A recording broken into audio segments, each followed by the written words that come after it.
ابھی ہم اپنے اس پروگرام کے اصلی مقصد کی طرف رخ کرتے ہیں۔ چنانچہ میں ہمارے آج کے مہمان خصوصی اس پروگرام کے اس عظیم الشان اجلاس کے روح رواں میر کارواں حضرت اقدس مولانا سلمان صاحب بجنوری نقشبندی دامت برکاتہم العالیہ سے درخواست گزار ہوں کہ وہ اپنے قیمتی خطاب سے ہم سب کو مستفید و مستفیض فرمائیں۔ بلاغت جھومتی ہے ان کے انداز تکلم پر، بلاغت جھومتی ہے ان کے انداز تکلم پر، لب اعجاز پر ان کی فصاحت ناز کرتی ہے۔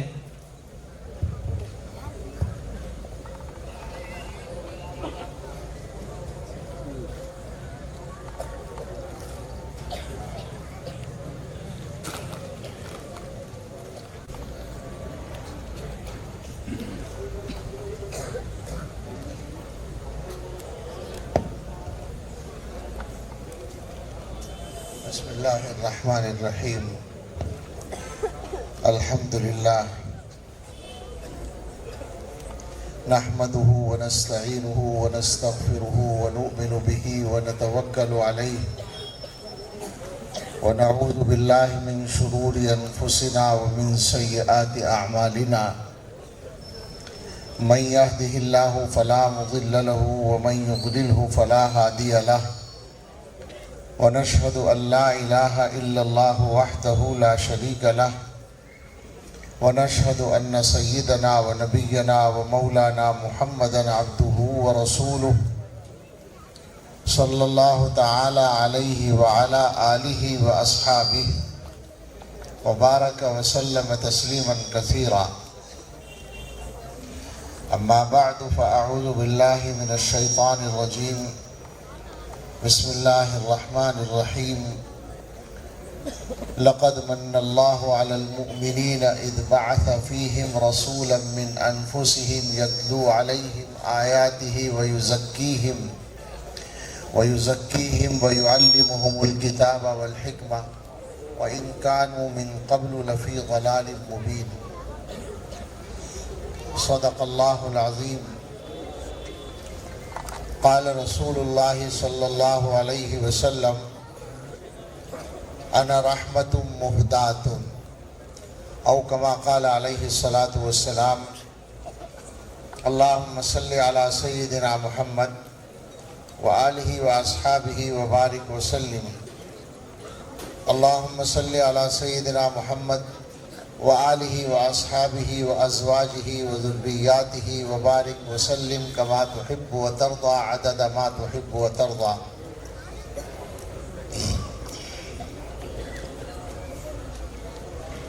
یہ بچے جو آگے بیٹھے ہیں ان کا بیٹھنا اگر ضروری ہے تو ان کو کچھ کہہ دیا جائے چپ رہنے کے لیے، ورنہ منتقل کر دیا جائے.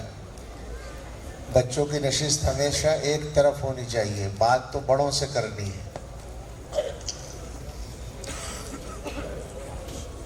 اب چپ ہو گئے ہیں، اب کچھ نہ کریں، ہو سکتا ہے.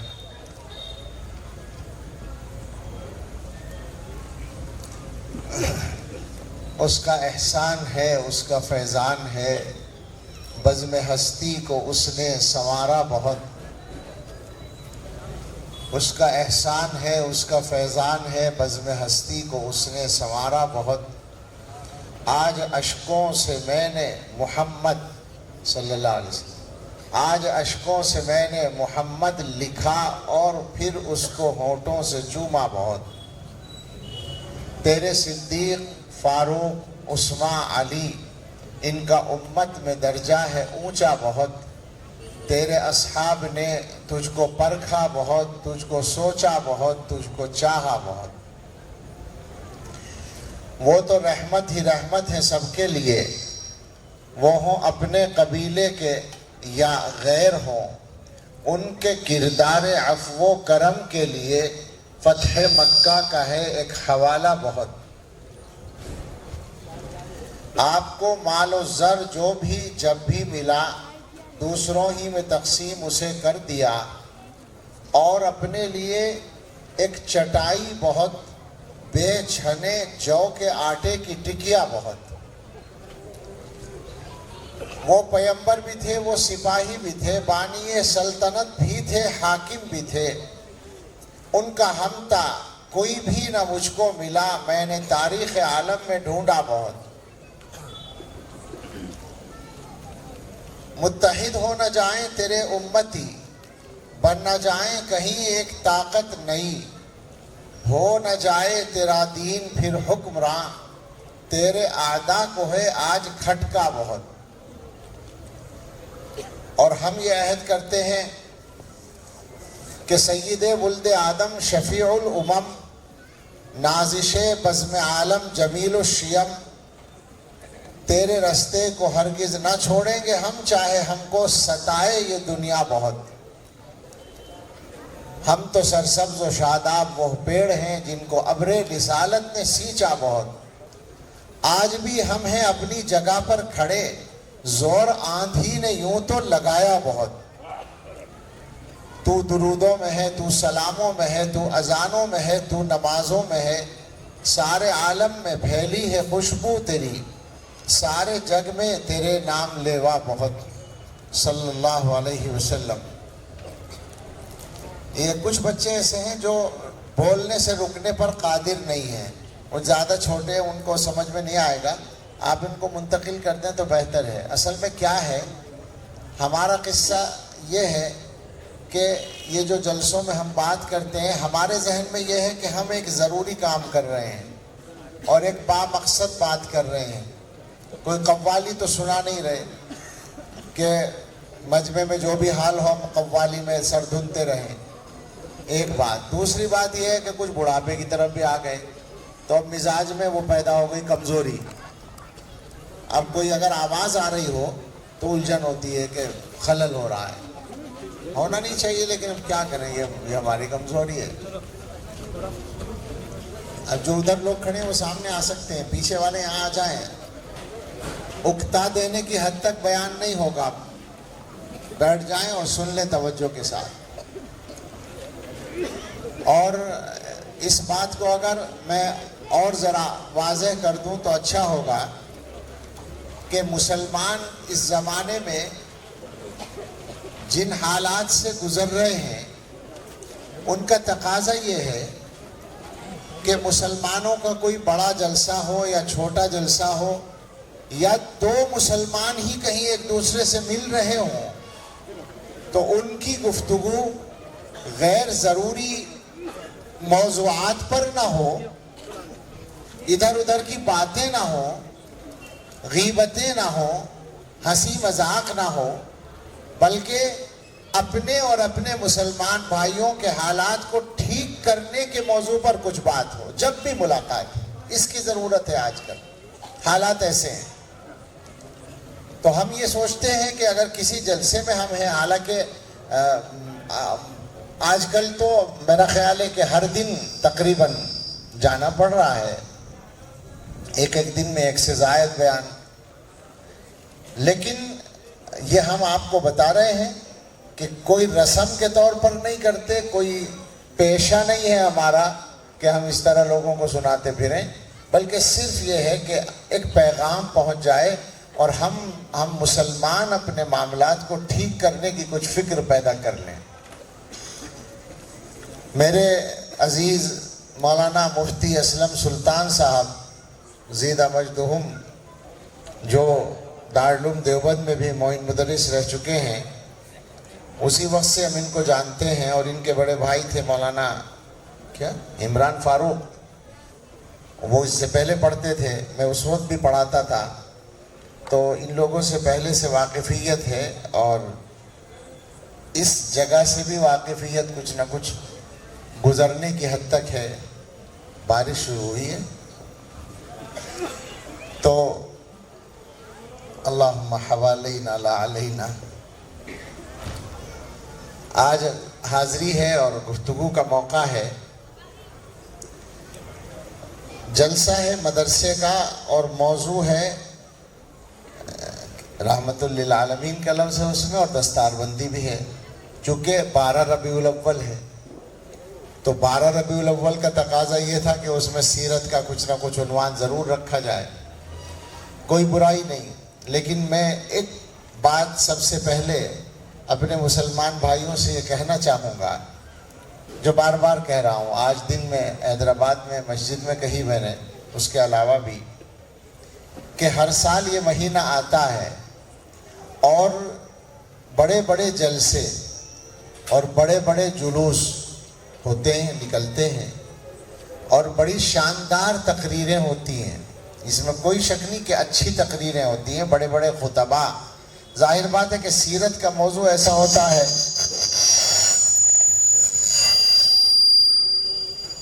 سیرت کے موضوع پر بیان کرنے کو ہر بیان کرنے والا اپنی سعادت سمجھتا ہے، اور اس موضوع پر وہ اپنی صلاحیتوں کا مظاہرہ کرتا ہے. یہ سب کچھ ہوتا ہے اور محبت کا اظہار ہوتا ہے. تو اس میں ایک جز تو بالکل ٹھیک ہے، اور اس کو ہم مانتے ہیں کہ مسلمانوں کو سید الاولین والآخرین رحمت للعالمین حضرت محمد الرسول اللہ صلی اللہ تعالیٰ علیہ وسلم کی ذات گرامی سے محبت ہے. اس کا کوئی انکار نہیں کر سکتا، بلکہ اسی کے ساتھ ہم یہ بات بالکل صاف لفظوں میں بتانا چاہتے ہیں کہ اگر محبت نہ ہو تو ایمان کا اعتبار ہی نہیں ہوگا. حضور علیہ الصلاۃ والسلام کی محبت نہیں ہوگی تو ایمان ہی معتبر نہیں رہے گا. ہمارے تو ایمان کی مجبوری ہے حضور سے محبت رکھنا. مجبوری کا مطلب یہی ہے کہ ہمارا ایمان موقوف ہے. محمد کی محبت دین حق کی شرط اول ہے، اسی میں ہو اگر خامی تو سب کچھ نامکمل ہے. یہ پکی بات ہے.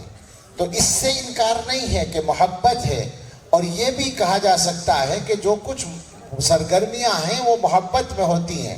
لیکن اگلا سوال ہے جو آپ سے کرنا ہے کہ ان ساری محنتوں، سرگرمیوں اور بیانات اور تقریروں اور جلسوں جلوسوں اور شور شرابوں کے بعد کیا مسلمانوں کے حالات میں ایک ذرہ برابر بھی کوئی بہتری آتی ہے؟ میرا یہ سوال آپ سے ہے. سوچیں ذرا اس بات کو. یعنی مسلمان جہاں کھڑے تھے وہاں سے کچھ آگے بڑھ جائیں، دینی حالات کچھ بہتر ہو جائیں، یا دنیا کی عزت میں کچھ اضافہ ہو جائے. دنیا میں جو مسلمانوں کی حیثیت ہے وہ حیثیت ذرا کچھ بہتر ہو جائے، ایسا کچھ ہوتا ہے کیا؟ ہر سال آتا ہے ربیع الاول، یہ سب کام ہوتے ہیں، اور ہم جہاں تھے وہیں کھڑے بلکہ پڑے رہتے ہیں. تو سوچنے کی بات یہ ہے کہ ہمیں اپنے معاملات کو ٹھیک کرنے کے لیے ان مواقع کو استعمال کرنا چاہیے یا نہیں؟ اور کیا حضرت محمد الرسول اللہ صلی اللہ تعالیٰ علیہ وسلم کی ذات گرامی اور ان کا تذکرہ اور ان کی سیرت کا بیان ایسا ہی ہے کہ اس کے بعد بھی کوئی فرق نہ آئے مسلمان کی زندگی میں؟ یہ ہماری سمجھ میں نہیں آتا. ہم صاف کہتے ہیں ہونا یہ چاہیے کہ مسلمان اس بات کو سمجھیں کہ آج وہ کس طرح کی زندگی گزار رہے ہیں. صحیح بات یہ ہے کہ جب حالات اچھے نہیں ہوتے ہیں تو کچھ نہ کچھ آدمی جیسے بے حس ہو جاتا ہے یا مجبوراً خاموش ہو جاتا ہے. جیسے کوئی بیمار ہوتا ہے تو بیچارہ بیماری سے اسے سمجھوتا کرنا ہی پڑتا ہے، مجبوری ہے. تو ہم لوگوں کا حال بھی کچھ ایسا ہی ہے. ورنہ اگر آپ دیکھیں حضرات صحابہ رضی اللہ تعالیٰ عنہم جو نبی اکرم صلی اللہ تعالیٰ علیہ وسلم کی محنت کا ثمرہ ہیں اور آپ کی تربیت کا نمونہ ہیں، ان کا جو حال تھا وہ اس طرح کا تھا کہ ایک مرتبہ حضور علیہ السلام نے صحابہ کرام کے سامنے ایک بات کہی، اور وہ بات آپ سب جانتے ہیں، کوئی نئی بات نہیں بتا رہا ہوں. وہ بات یہ کہ حضور نے فرمایا کہ ایک وقت ایسا آئے گا یوشک الامم ان تداعى علیکم کما تداعى الآکلۃ الی قصعتها. ایک وقت ایسا آ سکتا ہے کہ دنیا کی قومیں تمہارے خلاف ایک دوسرے کو اس بے تکلفی سے بلائیں، دعوت دیں، جیسے کھانا کھانے والے دسترخوان پر بلاتے ہیں، کھانے کے برتن کی طرف بلاتے ہیں. یہ بات صحابہ کے سامنے فرمائی. تو آپ جانتے ہیں کیا ہوا؟ صحابہ کے ذہن میں فوراً سوال پیدا ہوا اور انہوں نے بولا، قالوا یا رسول اللہ ومن قلۃ نحن یومئذ. وہ کہنے لگے کہ یا رسول اللہ کیا ہماری تعداد اس وقت بہت کم ہو جائے گی؟ تو حضور علیہ السلام نے آگے فرمایا کہ نہیں، تعداد کا مسئلہ نہیں ہے، تمہارے اندر کمزوری آ جائے گی. میں اس مضمون کو تفصیل میں نہیں جانا، اس کی تفصیل میں نہیں جانا چاہتا ہوں. مجھے تو اتنی بات کہنی ہے کہ حضور کا یہ ارشاد صلی اللہ علیہ وسلم کہ دنیا کی قومیں تمہارے خلاف ایک دوسرے کو اس طرح بلائیں گی، دعوت دے گی، جیسے کھانے کے لیے بھئی کھانا کھانے بیٹھے کوئی آدمی اور کسی سے کہے آؤ کھانا کھا لو، تو یہ کہنے میں کوئی تکلف یا ڈر نہیں ہوتا نا. اس بے تکلفی اور بے خوفی کے ساتھ بے جھجک دنیا کی قومیں تمہارے خلاف ایک دوسرے کو دعوت دیں گی. یہ بات ہمارے سامنے جب کہی جاتی ہے، میں آپ کے سامنے کہہ رہا ہوں اور بڑے بڑے مجمعوں کے سامنے ہم کہتے ہیں، علماء سارے علماء بیان کرتے ہیں حدیث، تو مسلمان خاموشی سے سنتے ہیں، آرام سے سنتے ہیں. وجہ یہ ہے کہ وہ اپنی آنکھوں سے اس کے تجربے دیکھ رہے ہیں نا. دنیا کی قومیں اٹھتی ہیں اور ہمارے خلاف الائنس بناتی ہیں اور کارروائی کرتی ہیں. یہ ساری دنیا میں ہو رہا ہے. یا کھلے طور پر الائنس نہیں بناتی ہیں، مگر ان کے اندر سے کوئی طاقت اٹھتی ہے اور مسلمانوں کے کسی خطے کو ٹارگٹ کر کے وہ ختم کرنے کا تہیہ کر لیتی ہے اور باقی طاقتیں اس کی مدد کرتی ہیں. ہم کچھ نہیں کر پاتے. یہ ہو رہا ہے نا. آپ نے خوب اس کے مشاہدہ، گزشتہ، میں لمبی بات نہیں کہتا آپ سے، گزشتہ 25 سال یعنی جو 21ویں صدی کے 25 سال ہیں، انہی پر آپ نظر ڈال لیں تو سمجھ میں آ جائے گا کہ یہ جو منظر ہے وہ کیا ہے. تو کہنے کا مطلب ہے کہ ہمیں تو یہ بات سننے میں عجیب نہیں لگتی، اس لیے کہ ہمارے سامنے یہ تجربہ ہو چکا ہے. لیکن حضرات صحابہ کا موڈ ایسا تھا کہ ان کو یہ بات بہت عجیب لگی. ان کی سمجھ ہی میں نہیں آیا ایسا کیسے ہو سکتا ہے کہ دنیا کی طاقتیں ہمارے خلاف اس بے تکلفی سے ایک دوسرے کو بلائیں. ایسا کیسے ہو سکتا ہے؟ ہم تو اتنی تھوڑی سی تعداد میں ہو کر دنیا کی طاقتوں کو آنکھیں دکھا رہے ہیں، بلکہ ان سے لوہا لے رہے ہیں، ان سے مقابلہ کر رہے ہیں.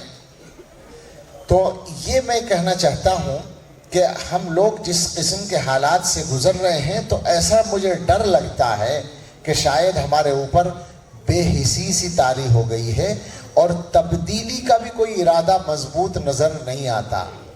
اور یہ مسلمان کے لیے موت ہے. یہ بات یاد رکھیں کہ اگر مسلمان اپنی ذلت پہ راضی ہو جائے، اپنی کمزوری پہ راضی ہو جائے، تو یہ مسلمان کے لیے موت ہے.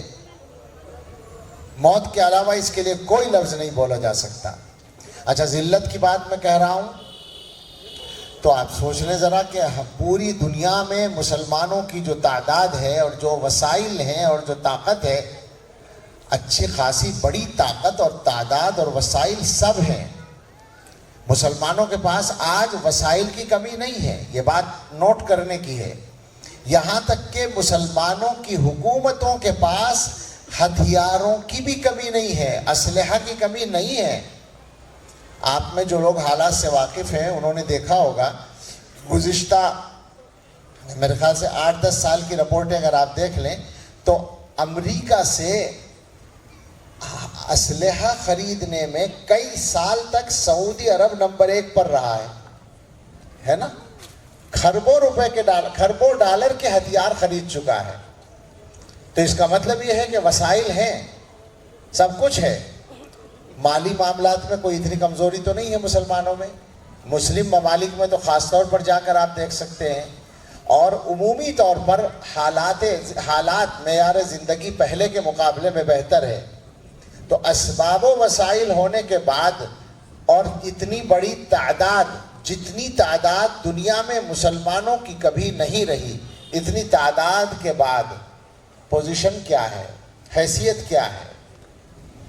کیا دنیا کے کسی بڑے فیصلے میں مسلمان کوئی چھوٹے سے چھوٹا کردار ادا کرنے کی پوزیشن میں بھی ہیں؟ ثبوت سامنے ہے. غزہ ختم ہونے جا رہا ہے اور مسلمان کچھ نہیں کر پا رہے ہیں. اور اسی طرح ہوتا رہتا ہے جب بھی وہ چاہتے ہیں، جو ان کا پلان ہوتا ہے. اگر انہوں نے کسی کو چھوڑ رکھا ہے تو ان کا پروگرام نہیں تھا اس کو ختم کرنے کا، اس لیے چھوڑ رکھا ہے. ہم نے نہیں بچایا ہے، ہم اس پوزیشن ہی میں نہیں ہیں. ہم دنیا کے کسی بڑے فیصلے میں اپنا کوئی کردار ادا کر سکتے ہوں، ایسا نہیں ہے. میرے بھائیوں، یہ حالات الگ ہیں. حضور علیہ الصلاۃ والسلام نے انہی حالات کے لیے وہ بات فرمائی تھی، اور اس میں یہ فرمایا تھا کہ تمہاری حیثیت، تمہاری تعداد کا مسئلہ نہیں ہوگا، مسئلہ پوزیشن کا ہوگا، مسئلہ تمہارے اندر کی طاقت کا ہوگا۔ وہ اندر کی طاقت کیا ہے؟ دل کی طاقت۔ حضور نے فرمایا تھا کہ تمہاری حیثیت یہ ہوگی کہ جیسے بہت تیز رفتار سے سیلاب کا یا بڑے نالے کا پانی، رو کا پانی جا رہا ہے کسی رخ پر، پانی اگر ادھر جا رہا ہے تو اس کے اوپر جو تنکے یا کوڑا کرکٹ ہے وہ ادھر تو نہیں آ سکتا نا، اس کی یہ حیثیت نہیں ہے کہ وہ الٹا چل سکے، اس کے رخ کے خلاف چل سکے، وہ بھی ادھر ہی چلنے پر مجبور ہے۔ تمہاری پوزیشن یہ بن جائے گی۔ یہ حضور علیہ السلام صاف لفظوں میں بتا چکے، اس کا مقابلہ کر کے پتہ چلے گا کہ ہمارا یہ حال کیوں بنا ہے۔ اللہ تعالیٰ نے حضرت محمد الرسول اللہ صلی اللہ تعالیٰ علیہ وسلم کو جو مقام دیا، مسلمان ہی نہیں دشمن بھی یہ مانیں گے، مانتے ہیں کہ دنیا میں وہ مقام کسی کو نہیں ملا۔ انسانی تاریخ میں محمد صلی اللہ علیہ وسلم سے کہ برابر عزت کسی کو ملی ہو ایسا نہیں ہے۔ حضرت محمد صلی اللہ علیہ وسلم کے برابر اپنے مشن میں کوئی کامیاب ہوا ہو کوئی مثال نہیں، کوئی نمونہ نہیں ہے۔ تو اب سوال یہ ہے کہ وہ امت جو ان پر ایمان رکھتی ہے اور دل سے ان سے محبت کرتی ہے، اس کے پاس کامیابی اور عزت حاصل کرنے کا کوئی پلان کیوں نہیں ہے؟ سادہ سی بات ہے بالکل کہ ان کے راستے کو چھوڑ رکھا ہے، اس لیے نہیں ہے۔ ہم نے یہ سمجھا ہے کہ حضور سے محبت کا اظہار کر دینا کافی ہے، لیکن آپ غور کریں کہ اللہ تعالیٰ یہ کہتے ہیں کہ ہم نے پیغمبر کو بھیجا اس لیے کہ تم ان کے طریقے پر چلو، نمونہ دے کر بھیجا ہے تاکہ تم اچھی زندگی گزار سکو۔ اگر تمہیں اللہ سے محبت ہے تو حضور صلی اللہ علیہ وسلم کا اتباع کرو۔ حضور علیہ السلام کی گویا زندگی کو، مبارک زندگی کو اور سیرت کو سمجھنے کی ضرورت ہے، خصوصیات کو سمجھنے اور اپنی زندگی میں اتارنے کی ضرورت ہے۔ آج ہم لوگ بات کرتے ہیں حضور کا اتباع کیا جائے، سنت کا اتباع کیا جائے، تو میں آج ہی ایک بات کہہ رہا تھا، میں یہاں بھی دہرانا چاہتا ہوں کہ سنت کے اتباع کی بات کی جائے تو یہ ذرا ذہن میں رکھنا، یہ مضمون عام طور سے واضح نہیں ہو پاتا کہ جب ہم کرتے ہیں سنت کے اتباع کی بات تو لوگ سمجھتے ہیں سنت سے مراد وہ اعمال جو واجب سے نیچے ہیں اور مستحب سے اوپر ہیں، یعنی فقہی اعتبار سے جو سنت کہلاتے ہیں۔ حالانکہ جب حضور کی سنت کے اتباع کا لفظ بولا جائے تو اس کا یہ مطلب نہیں ہوتا، اس کا مطلب یہ ہوتا ہے کہ سارے دین پر چلنا ہے، ساری دنیا کے کاموں کو بھی حضور کے طریقے پر کرنا ہے۔ سنت کے اتباع کا مطلب ہوتا ہے، سنت کے معنی ہے طریقہ، حضرت محمد صلی اللہ تعالیٰ علیہ وسلم کا جو طریقہ ہے۔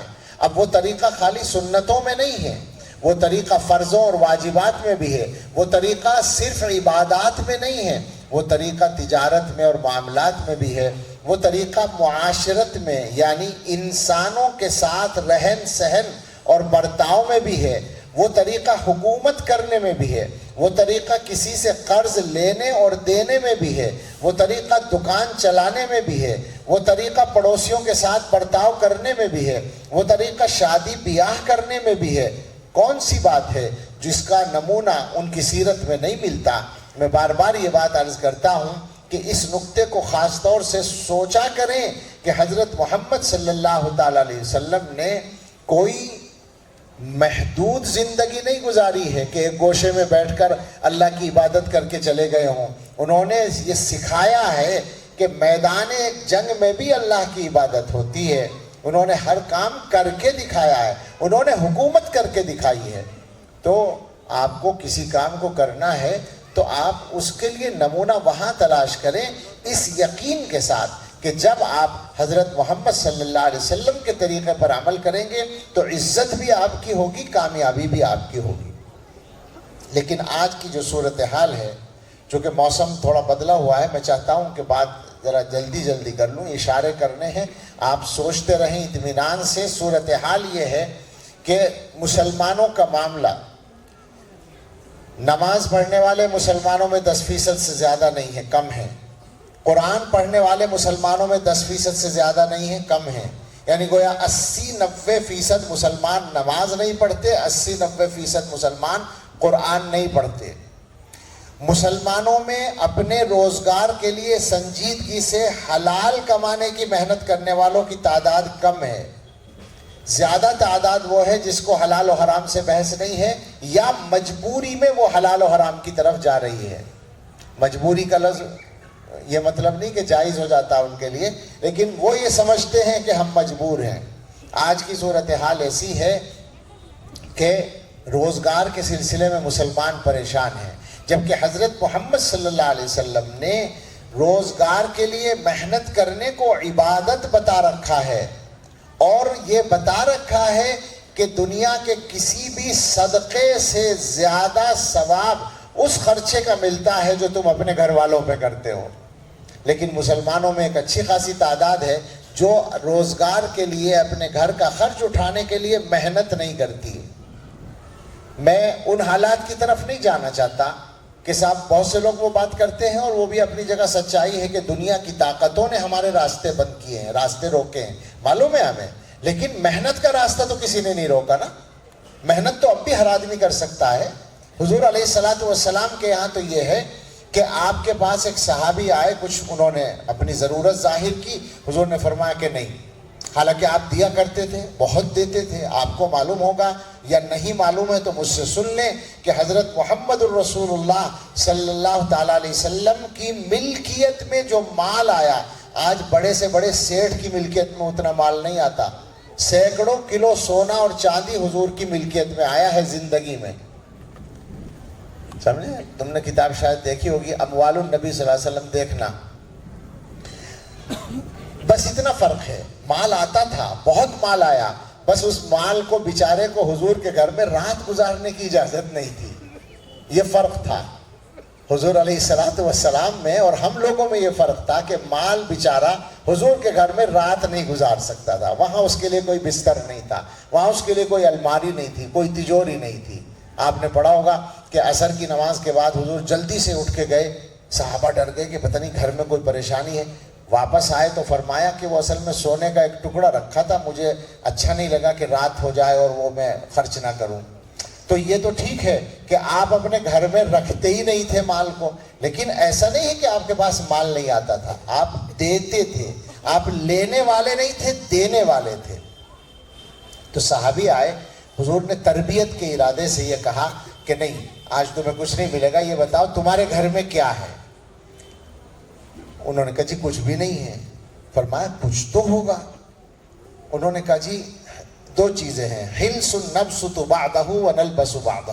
ایک تو کمبل ہے بڑا سا جس کو آدھے کو بچھا لیتے ہیں، آدھے کو اوڑھ لیتے ہیں رات کو، شوہر بیوی دونوں. وقعب نشرب فیہ الماء، اور ایک پیالہ ہے جس میں ہم پانی پیتے ہیں. ان بیچارے کے گھر میں دو چیزیں تھی کل. کوئی چارپائی نہیں، کوئی تکیہ نہیں، کوئی گدا نہیں، کوئی کپڑے نہیں، کوئی چادر نہیں، کچھ اور نہیں، کوئی برتن نہیں، بس یہ دو عدد. حضور نے فرمایا لے کے آؤ. وہ لے آئے. حضور نے نیلامی کی، لوگ بیٹھے تھے. فرمایا بھائی کون خریدے گا؟ ایک صحابی نے کہا میں خریدوں گا. کیا دو گے؟ 1 درہم. فرمایا نہیں، میں یزید علی درہم، زیادہ کون دے گا؟ نیلامی. ایک صحابی نے کہا میں 2 درہم دوں گا. آپ نے فرمایا لاؤ. ان سے 2 درہم لیے، سامان ان کو دیا، اور 2 درہم ان صاحب کو دیے جن کا وہ سامان تھا، اور ان سے کہا کہ 1 درہم کا کھانا خرید کے گھر دے کر آؤ، کھانے کا سامان، اور 1 درہم کی کلہاڑی خریدو. یہاں بھی کلہاڑی کہتے ہوں گے کاٹنے کے لیے. کلہاڑی خریدو بازار سے اور میرے پاس لاؤ. وہ لے کر آئے. اپنے مبارک ہاتھ سے کلہاڑی میں آپ نے لکڑی لگائی اور فرمایا کہ لو جنگل جاؤ، لکڑیاں کاٹو اور بازار میں لا کر بیچو. وَلَا أَرَيَنَّكَ 15 يَوْمًا، اور میں تمہیں 15 دن تک نہ دیکھوں. یعنی میرے پاس آنے کی ضرورت نہیں، محنت کرو اور کماؤ. 15 دن کے بعد وہ آئے تو ان کے پاس ضرورت کا سامان تو گھر میں ہوگا ہی. اب 10 درہم بچے ہوئے بھی تھے. حضور نے فرمایا یہ بہتر ہے اس سے کہ تم لوگوں سے مانگو اور قیامت کے دن تمہارے چہرے سے ذلت ظاہر ہو. تو حضور علیہ الصلوۃ والسلام نے تو یہ سارے نمونے ہمارے لیے چھوڑ رکھے ہیں. مسلمانوں نے کیا کر رکھا ہے؟ اپنے کرنے کا کام ہم ڈھنگ سے نہیں کرتے، جس کا نتیجہ یہ نکل رہا ہے کہ اس ہندوستان میں اس وقت میں، پورے ہندوستان میں مسلمانوں کی کوئی آبادی، اللہ کرے میری بات غلط ہو، اللہ کرے میری بات غلط ہو، مگر میں ملک کے چاروں کونوں میں جا کر اور بیچ کے ملک میں جا کر بتا رہا ہوں. گزشتہ 5-7 سال کے عرصے میں جگہ جگہ جا کر جو میں نے دیکھا ہے تو میرے علم میں اب تک کوئی آبادی ایسی نہیں آئی جہاں کے مسلمان سودی قرضے میں پھنسے ہوئے نہ ہوں. مولانا کوئی آبادی نہیں ملی, میں سچ کہہ رہا ہوں. کشمیر سے لے کر کیرلا تک میں نے دیکھا ہے, گجرات اور راجستھان سے لے کے آسام اور تریپورہ تک دیکھا ہے, اور بیچ کے سارے صوبوں کے اکثر صوبوں کے نام میں لے سکتا ہوں جہاں میں گیا ہوں. چھوٹے بڑے علاقوں میں کوئی جگہ نہیں ملی ابھی تک جہاں سودی قرضہ مسلمانوں کے گھروں میں نہ آ رہا ہو. کہیں کاروبار کے لیے آتا ہے اور کہیں چھوٹے قرضے جو عورتوں کو دیے جاتے ہیں عام طور سے. آپ کے علاقے میں بھی ہوں گے. کوئی جگہ نہیں ملتی جہاں نہیں میں جواب مل جائے. مجھے بتائیں کہ اس ذلت کا علاج کون کرے گا؟ حضرت محمد صلی اللہ تعالیٰ علیہ وسلم فرماتے ہیں کہ اللہ تعالیٰ سود لینے والے پر بھی لعنت کرتے ہیں اور دینے والے پر بھی لعنت کرتے ہیں. جب اللہ کی لعنت ہوگی تو برکت کہاں سے آئے گی جناب؟ سیرت کا جلسہ تو اچھا لگتا ہے, نعتیں پڑھنا تو اچھا لگتا ہے.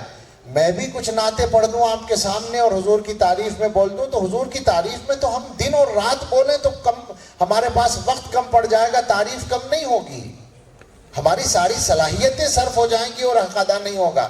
مگر مسئلہ یہ ہے کہ حضور علیہ الصلوۃ والسلام نے جو مشن اپنا دنیا میں رکھا ہے اور ہمیں جس راستے پر ڈالا ہے ہمیں اس پر آنے کی ضرورت ہے نا. تبھی تو حضور کا نام بھی اونچا ہوگا ہمارے ذریعے سے, ورنہ ہم تو حضور کے نام کو بدنام کر رہے ہیں. اس وقت پوزیشن یہ ہے کہ حضور علیہ الصلوۃ والسلام کی امت کے زیادہ تر لوگ حضور کے نام کو بدنام کرنے کا سبب بن رہے ہیں. مجھ سے ایک مولوی صاحب نے کہا, میں آج کل سناتا ہوں, وہ کاروبار کرتے ہیں, ایک ہندو بھائی جس سے 8-10 سال سے کاروبار چل رہا ہے, وہ کہنے لگا کہ مولوی صاحب آپ تو ہماری طرح ایمانداری سے کام کرتے ہیں. ہندو کہہ رہا ہے تعریف کرتے ہوئے کہ مولوی صاحب آپ تو ہماری طرح ایمانداری سے کام کرتے ہیں. اور کہنے کا موقع ہے اس لیے کہ اس کو غلط تجربے ہو چکے ہیں. اس کو کیا تجربے ہوئے, آپ کو نہیں ہوئے؟ آپس میں آپ کو نہیں ہوئے اپنے بھائیوں سے غلط تجربے؟ میں اگر پوچھوں اس مجمع سے کہ آپ نے کبھی تجربہ کیا کسی کو کاروبار کے لیے پیسہ دینے کا تو پیسہ واپس ملا؟ اکثر لوگ کہیں گے کہ ڈوب گیا. اور ڈبونے والا کون تھا؟ اپنا بھائی تھا. کیا صورتحال ہے, کیا حالات ہیں؟ ایسے تھوڑی کام چلتا ہے, بدلنا پڑے گا نا اپنے آپ کو. آج حالات یہ ہیں کہ اس ملک میں آبادی کے اعتبار سے مسلمانوں میں نشہ زیادہ ہے غیروں سے. ایسے کام چلے گا؟ وہ آقا جنہوں نے ایک قطرے کے نشے کو حرام کیا تھا, ان کی امت کے لوگ اکثر نشہ کرنے لگے. اس کا کیا مطلب؟ دنیا والوں سے زیادہ نشہ کرنے لگے, اس کا مطلب کیا ہے؟ ایمان بالکل ہی رخصت ہو رہا ہے. بہت برے حالات ہیں, انہیں بدلنا پڑے گا. تبھی سیرت کے جلسوں کا بھی فائدہ ہوگا, حق ادا تبھی ہوگا. پڑھیے اور علماء سے اپنا رابطہ بڑھائیے. آج کی پوزیشن یہ ہے کہ میں اگر اپنے مسلمان بھائیوں سے ان کا ٹائم ٹیبل معلوم کروں, روزانہ 24 گھنٹے کا یا ہفتے بھر کا یا مہینے بھر کا بھی, تو کوئی 1 گھنٹہ بھی نہیں ملے گا جو ہمارے بھائیوں نے دین کے لیے نکال رکھا ہو. وہ 1% بچے جو مدرسے میں آتے ہیں بس ان کی ڈیوٹی ہے دین کے لیے کچھ اپنا وقت لگانا, باقی تو روزگار ہے اور ہم ہیں اور دنیا کی ضرورتیں ہیں اور دنیا کی خواہشات ہیں. 1 گھنٹہ مہینے بھر میں نہیں ہے ہمارے مسلمان بھائیوں کے پاس دین کے لیے.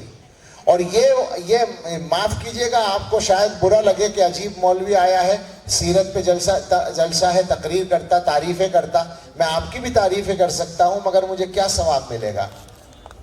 اور میں حضور صلی اللہ علیہ وسلم کی سیرت پر بیان کروں اور ہم اپنی زندگی میں عملی طور پر اس کو نہ اتاریں تو فائدہ کیا ہوگا؟ یہ مسلمان جو جلسے اور جلوسوں میں نعرے لگانے میں ماہر ہے, میں پوچھتا ہوں کتنے مسلمان ہیں جو 1 ربیع الاول سے 2 ربیع الاول تک پورے سال میں حضرت محمد صلی اللہ علیہ وسلم کی سیرت کی کوئی ایک کتاب بھی پڑھتے ہوں؟ بتائیے مجھے. آپ پڑھے لکھے لوگ بیٹھے ہیں, میں اپیل کرتا ہوں آپ سے, آج یہاں سے طے کر کے اٹھیے کہ حضور کی سیرت کو پڑھیں گے. جو پڑھے لکھے لوگ ہیں وہ پڑھیں, جو پڑھنا نہیں جانتے وہ دوسروں سے سنیں.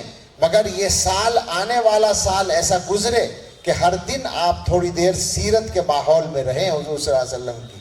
آپ دیکھیے زندگی میں کیا تبدیلی آئے گی. علماء سے مشورے کیجئے اور روزانہ 15 منٹ نکال لیجئے. زیادہ آپ کا وقت نہیں لیں گے. اگرچہ آپ کے پاس اور ہمارے پاس ضائع کرنے کے لیے بہت وقت ہے, ہمیں پتہ ہے.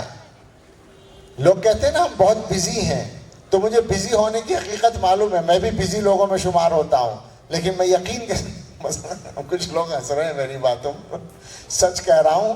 لوگ جو بزی کہتا ہے نا, یہ فیشن ہے آج کل کا کہ بڑے بزی ہیں ہم لوگ ماشاءاللہ وقت خراب کرنے میں خوب ماہر ہیں, اور پھر ہم یہ سمجھتے ہیں کہ ہم بزی ہیں. اگر ہم صحیح کاموں میں اپنا وقت لگانا شروع کر دیں, جناب حالات بدل جائیں گے مسلمانوں کے. ہم نے تو نقصان کر رکھا ہے اپنا. تو سیرت پڑھیے تو پتہ چلے گا کہ زندگی گزارنے کے راستے کیا ہیں. میں نے جو آیت پڑھی ہے اس میں اللہ تعالیٰ نے حضرت محمد صلی اللہ علیہ وسلم کو بھیجنے کا احسان ذکر کیا ہے. یعنی اللہ تعالیٰ احسان جتا رہے ہیں, اور اللہ کو احسان جتانے کا حق ہے, اس لیے کہ ہر نعمت اللہ کی طرف سے ہے.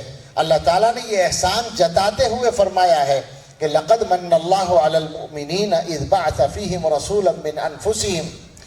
اللہ نے یقینی طور سے ایمان والوں پر احسان کیا ہے کہ انہی میں سے ایک رسول ان کے پاس بھیجا ہے. کیسا رسول بھیجا ہے, یہ ہے آگے بات سمجھنے کی. احسان کے موقع پر بیان ہے. یتلو علیہم آیاتہ, جو ان کے سامنے اللہ کی آیتیں تلاوت کرتا ہے, اور ویزکیہم, ان کی تربیت کرتا ہے, ان کے اندر سے برائیوں کو دور کر کے اچھائیوں کو پختہ کرتا ہے. وَيُعَلِّمُهُمُ الْكِتَابَ وَالْحِكْمَةَ, اور ان کو کتاب اور حکمت سکھاتے ہیں.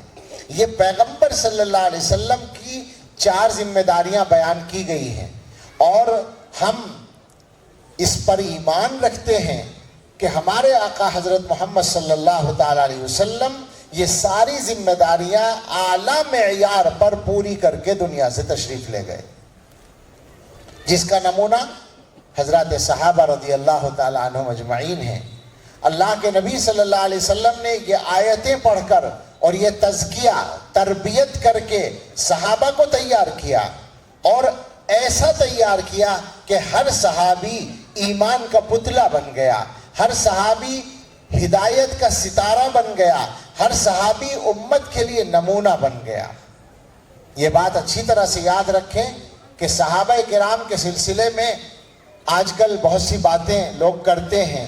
ایک طبقہ وہ ہے جو جس کا مذہب ہی صحابہ کی دشمنی پر قائم ہے, اور کچھ احمق ہمارے درمیان سے پیدا ہو جاتے ہیں اس طرح کے, جو ان کا کام آسان کر دیتے ہیں. آپ اور ہم سب کے ایمان کی حفاظت کے لیے ضروری ہے کہ حضرات صحابہ کے بارے میں ادنا سی بدگمانی کسی بھی صحابی کے بارے میں اپنے دل میں نہ آنے دیں, ورنہ ایمان کا خطرہ ہے. میں صاف لفظ بول رہا ہوں, حضرت محمد صلی اللہ تعالیٰ علیہ وسلم کی تربیت میں کمی کا الزام ہے اگر تم کسی صحابی کے بارے میں بات کرتے ہو, کہ کسی صحابی کی غلطیاں بیان کر رہے ہو اور کہہ رہے ہو کہ وہ ایسا اور ایسا ہے. اس کا مطلب یہ ہے کہ محمد صلی اللہ علیہ وسلم تربیت نہیں کر سکے اس کی صحیح. تم الزام لگا رہے ہو حضرت محمد صلی اللہ علیہ وسلم پر کہ وہ اپنی ڈیوٹی صحیح طور سے پوری نہیں کر سکے. نعوذ باللہ, نعوذ باللہ, ایمان خطرے میں. تو حضور علیہ السلام نے یہ کام کر کے امت کے سامنے نمونہ رکھا. آج کا مسلمان حضور علیہ السلام کے اس نمونے سے کتنا فائدہ اٹھا رہا ہے. الحمدللہ, یہ بھی حضور کی برکت ہے. ذرا اس مضمون کو میں بس اپنا مضمون ختم کرنا چاہتا ہوں, بات کو سمیٹنا چاہتا ہوں. باتیں تو بہت سی ہیں کہ ذرا اس کو سمجھیں کہ حضور علیہ السلام نے مسلمانوں کے لیے سارے راستے واضح کر کے چھوڑے ہیں. آج کے حالات میں بھی یہ بات ہے کہ حضور کی برکت سے, حضور علیہ السلام کی برکت سے اللہ کے دین کے سارے راستے پوری طور پر محفوظ ہیں. حضور علیہ السلام نے یہ بات باقاعدہ بتا رکھی ہے کہ علم اور دین اپنی اصلی شکل میں ہر دور میں محفوظ رہے گا. یہ بات بھی سمجھ لیں کہ حضور کا یہ معجزہ ہے کہ آپ کے دین کو کوئی مٹا نہیں سکتا, اور کسی دور میں بھی دین کی اصلی شکل چھپ نہیں سکتی. آج کے دور میں بعض لوگ کرسی میز پر بیٹھ کر یہ باتیں کرتے ہیں نا، آپ یوٹیوب پر سنتے ہیں کہ مولویوں نے یہ نہیں بتایا، مولویوں نے یہ نہیں سمجھا، علماء نے یہ نہیں بتایا. کسی کا نام ڈاکٹر ہے، کسی کا نام انجینئر ہے، اور کسی کا نام مولوی بھی ہو سکتا ہے. آپ یقین کریں، چاہے وہ مولانا کے نام سے کوئی بیٹھا ہو یا انجینئر کے نام سے یا ڈاکٹر کے نام سے، اگر وہ یہ کہہ رہا ہے کہ جو میں بتا رہا ہوں وہ صحیح ہے اور یہ علماء نے اس کو نہیں سمجھا، اس کا مطلب وہ یہ کہہ رہا ہے کہ حضور کے بعد امت نے اس بات کو نہیں سمجھا تھا، میں سمجھا رہا ہوں صحیح بات. تو یہ بغاوت ہے حضرت محمد صلی اللہ علیہ وسلم کے دین سے. حضور علیہ السلام کا دین ہر دور میں اپنی اصلی شکل میں محفوظ ہے، اور اس دین کی امانت کے حامل وہ علماء ہیں جن کی سند کا سلسلہ آپ صلی اللہ علیہ وسلم سے لے کر ان تک مسلسل ہے. آپ یہ سمجھے میرا مضمون، حضور سے دین کو صحابہ نے سیکھا، صحابہ سے ان کے شاگردوں نے سیکھا، ان سے ان کے شاگردوں نے سیکھا. اس طرح جو دین کا سلسلہ اب تک آیا ہے وہ معتبر راستہ ہے. یہ جو بے استادے، یاد رکھیے گا، یہ جو بے استادے لوگ ہیں یہ ہدایت پر نہیں ہیں، یہ گمراہ ہیں. ان کی گمراہی کی سب سے بڑی دلیل یہی ہے کہ ان کا سلسلہ ٹوٹا ہوا ہے. یہ چھلانگ لگا رہے ہیں، یہ یہاں 1400 برس بعد بیٹھے ہیں اور یہ کہتے ہیں کہ یہ محمد صلی اللہ علیہ وسلم کی حدیث سے سیکھ رہے ہیں. تو گویا امت میں بیچ میں جو کچھ زمانہ گزرا ہے اور صحابہ سے لے کر ہر دور کے علماء گزرے ہیں، ان کو دین کی خبر نہیں تھی. یہی ان کی گمراہی کی سب سے بڑی دلیل ہے. یہ تسلسل ہے اس امت میں علم کا اور ہدایت کا، اور یہ معجزہ ہے حضرت محمد الرسول اللہ صلی اللہ تعالیٰ علیہ وسلم کا. مگر میں پھر اپنے مسلمان بھائیوں کی شکایت پر آ جاؤں گا. شکایت کا مطلب یہ نہیں ہے کہ مسلمانوں کے بارے میں ہمارے ذہن میں کوئی بات ہو سکتی ہے. ظاہر ہے کہ جو مسلمان ہے، ادنا سے ادنا مسلمان دنیا کے بڑے سے بڑے غیر مسلم سے لاکھوں درجے افضل ہے. صاف بات ہے، پکی بات ہے. کیوں؟ اس لیے کہ اس کے پاس ایمان ہے، اس لیے کہ اس کے پاس اللہ کے ہاں جا کر کسی نہ کسی وقت میں جنت میں جانے کا سامان ہے. اللہ ہم سب کو سیدھا ہی جنت میں پہنچا دے اور ایمان پہ خاتمہ نصیب فرمائے. بات یہ نہیں ہے، بات یہ ہے کہ ہم مسلمان ہیں تو ہمیں زندگی اس طرح کی گزارنی تو چاہیے نا جیسے ایک مسلمان کی ہونی چاہیے. شکایت یہ ہے، مقصد اصلاح ہے، مقصد اپنے آپ کو بدلنا ہے. تو آج کے حالات میں حضور علیہ السلام کی جو یہ امانت علم ہے، علم کی امانت، دین کی امانت، جس کو علماء اٹھائے ہوئے ہیں، اس کے سلسلے میں جو مسلمانوں کا رویہ ہے وہ بھی افسوسناک ہے. میں نے ابھی کہا اکثریت تو وہ ہے جو قرآن کے الفاظ نہیں پڑھتی، پڑھنا جانتی نہیں. کتنا خطرناک معاملہ ہے. علماء الفاظ پڑھاتے ہیں. یہ بیٹھے ہیں نمونے، 2 سال میں 24 بچے، یعنی پر منتھ ایک بچہ پڑھ رہا ہے نا، ایک حافظ. اوسطاً 24 مہینے میں 24 بچے ہو گئے، تو ہر مہینے ایک حافظ تیار ہے. کیا شاندار کارگزاری ہے. علماء یہ کام بھی کرتے ہیں. علماء مدرسوں کے اندر اس قرآن کو سمجھنے کا طریقہ بھی بتاتے ہیں. وہ اس کا علم، اس سے تعلق رکھنے والے جتنے علوم ہیں وہ بھی پڑھاتے ہیں. اور ہمارے مسلمان بھائیوں کو بس مولویوں پر اعتراض کرنا آتا ہے اور کوئی کام نہیں آتا. اور یہ صاحب یہ مولوی جو ہیں یہ تو ہمیں دین کی بات ہی نہیں کرنے دیتے، حق ہی نہیں دیتے کہ قرآن کے بارے میں ہم بول سکیں. ارے جناب عالی، ہماری تو زندگی اسی میں گزر گئی کہ آپ قرآن کے بارے میں کچھ جان جائیں، سیکھے بغیر بولیں گے تو ہم بولنے نہیں دیں گے. یہ پکی بات ہے. آپ اگر کوالیفائڈ ڈاکٹر نہیں ہیں تو آپ کو کلینک کھولنے نہیں دیا جائے گا. سب بات ہے. تو آپ علم حاصل نہیں کریں گے اور بات کریں گے قرآن کے اور دین کے بارے میں تو ہم اجازت نہیں دیں گے. یہ ہمارے پاس حق محفوظ ہے. لیکن ہم تو مدرسے کھول کر بیٹھے ہی اس لیے کہ کوئی بھی آ جائے تو سیکھ لے، اور سیکھنے کے بعد وہ جیسے ہم ہیں ایسے وہ. کوئی ہم ٹھیکیدار تھوڑی ہیں دین کے. نہ دین ہمارے گھر کا، نہ آپ کے گھر کا. دین ہے اللہ کا اور حضرت محمد الرسول اللہ صلی اللہ تعالیٰ علیہ وسلم کا. اس امانت کو سمجھیے، اس کو سنبھالیے. آج کی صورتحال یہ ہے کہ مسلمان بھائی اپنے بچوں کو مدرسوں میں پڑھانے کو تیار نہیں ہیں۔ آج کے دور میں حالات کو دیکھتے ہوئے علماء نے مکتب کی تعلیم پر بہت زیادہ توجہ دینا شروع کیا ہے۔ جمعیت علماء کا ایک بڑا شعبہ اس میں بہت زیادہ اس وقت فعال ہے، اور مختلف تنظیمیں، مسلم پرسنل لا بورڈ اور دوسری تنظیمیں، چھوٹی اور علاقائی تنظیمیں بھی اس پر محنت کر رہی ہیں، افراد بھی محنتیں کر رہے ہیں، اور لاکھوں مکتب ہندوستان میں چلے ہیں۔ مگر میں جو جانتا ہوں اس کا خلاصہ یہ ہے کہ ابھی تک 10% بچے مکتبوں میں نہیں پہنچے ہیں۔ آپ سوچیں ذرا کہ جو بچے اسکولوں میں پڑھ رہے ہیں ان کے ایمان کا کیا ہوگا؟ ان کو قرآن کون پڑھائے گا؟ ان کو دین کون سکھائے گا؟ ان کو مسلمان کون بنائے گا؟ آپ نے یہ سمجھ لیا کہ آپ اپنے بچے کو اسکول میں پڑھا لیں گے تو اس کی روزی روٹی کا انتظام ہو جائے گا، تو آپ کی ذمہ داری پوری ہو جائے گی، یہی سمجھتے ہیں نا؟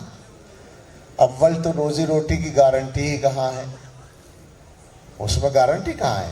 لیکن چلیے ہم نے مانا کہ ایک راستہ آپ کو مل گیا، آپ کے بچے کو مل گیا، تو کیا مسلمان کی ذمہ داری فقط یہی تھی کہ وہ اس کے روزگار کا انتظام کر دے؟ نہیں جناب، یہ چھوٹی ذمہ داری ہے۔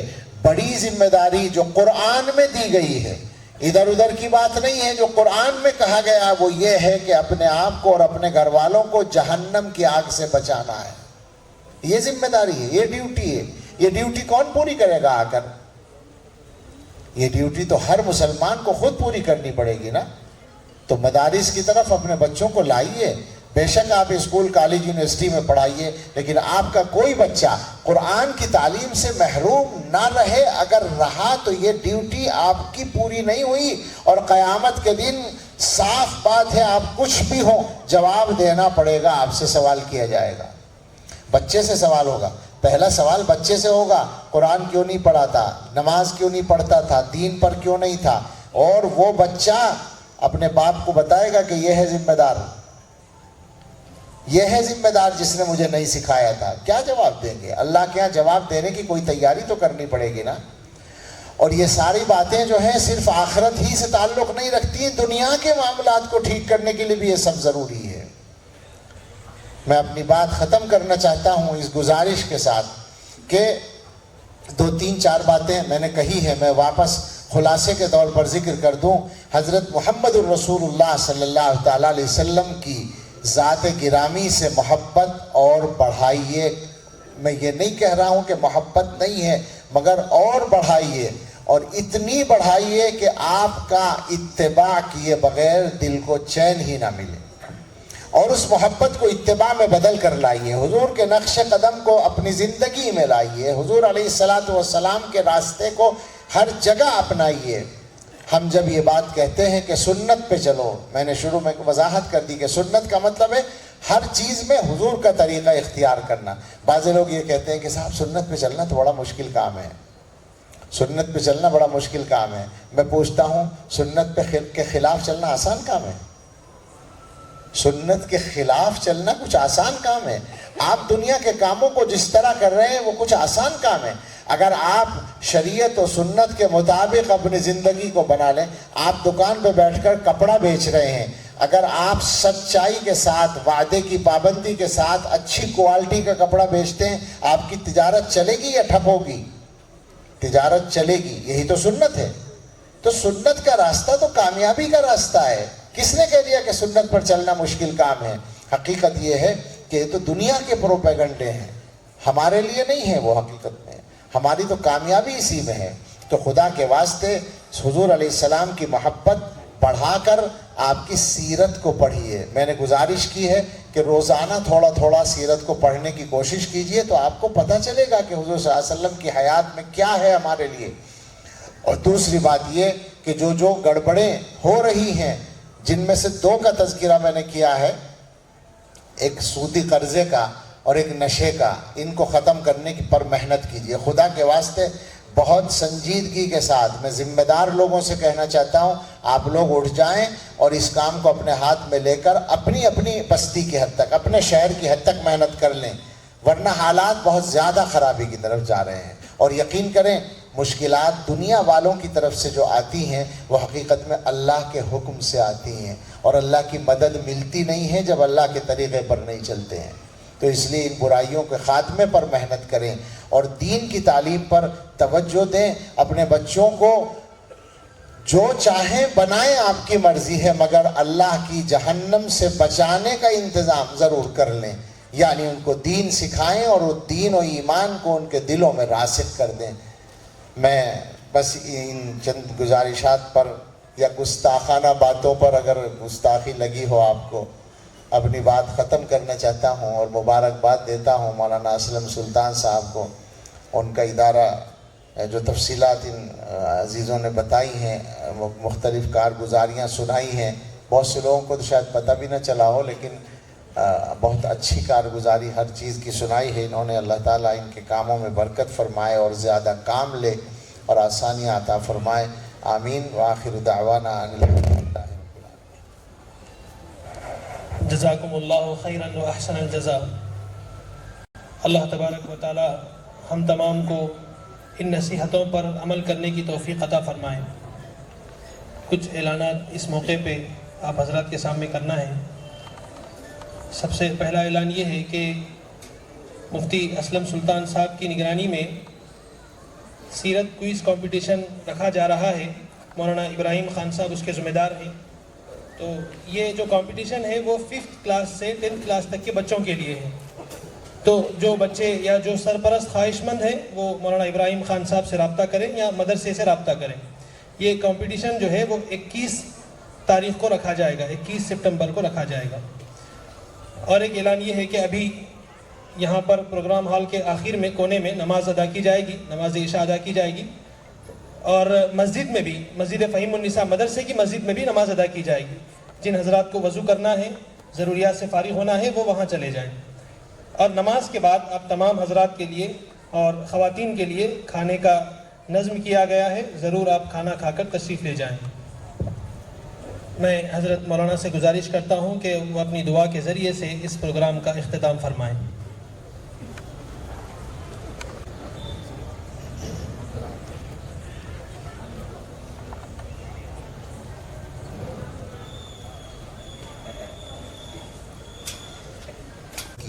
اور مرحومین کے لیے، بیماروں کے لیے صحت کی اور مرحومین کے لیے مغفرت کی. کیا کرنا؟ اچھا.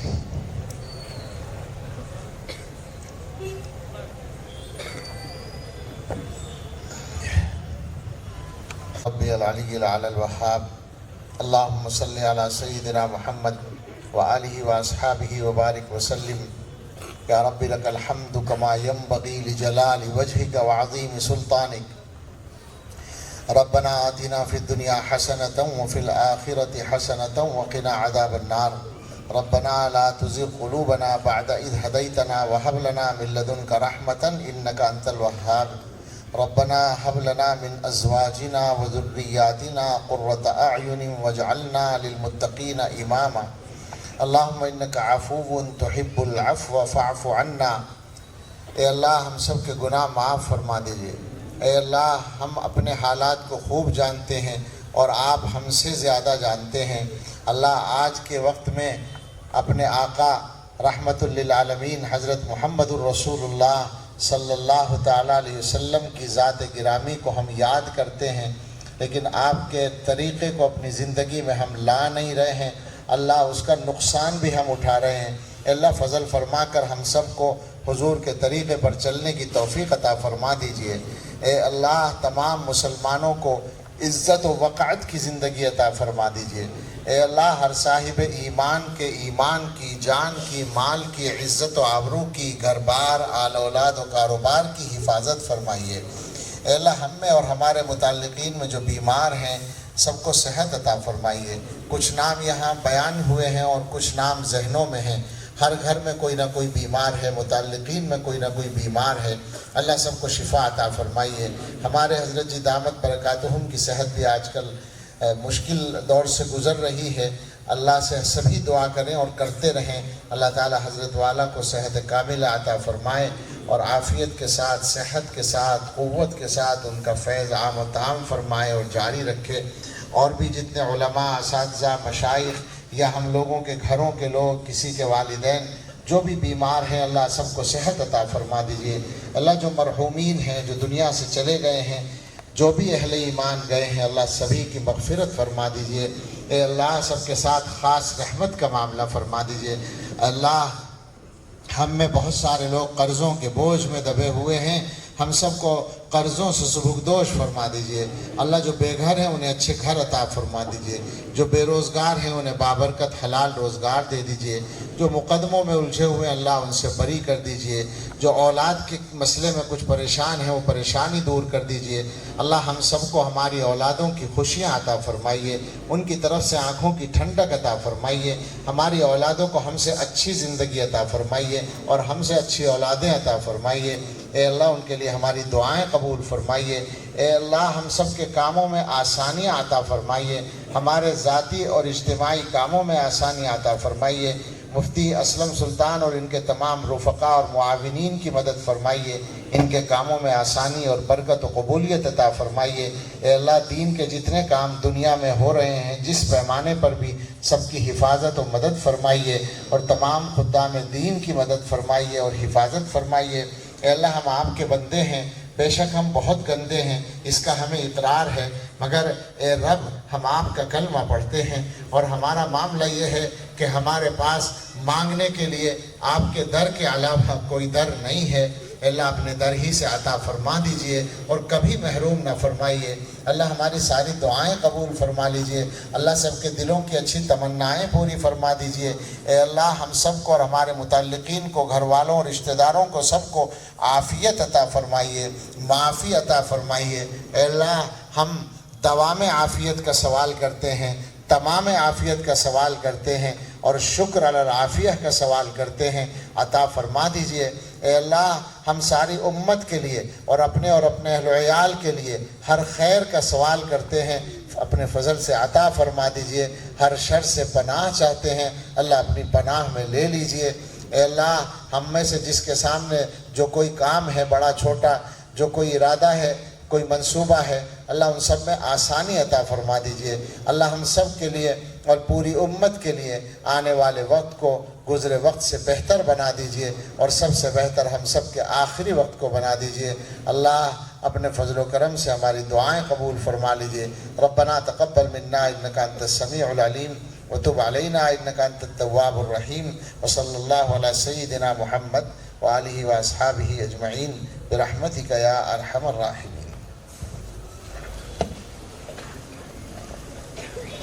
معذرت کے ساتھ یہ گزارش کروں گا کہ مصافحے کی کوشش نہ کریں۔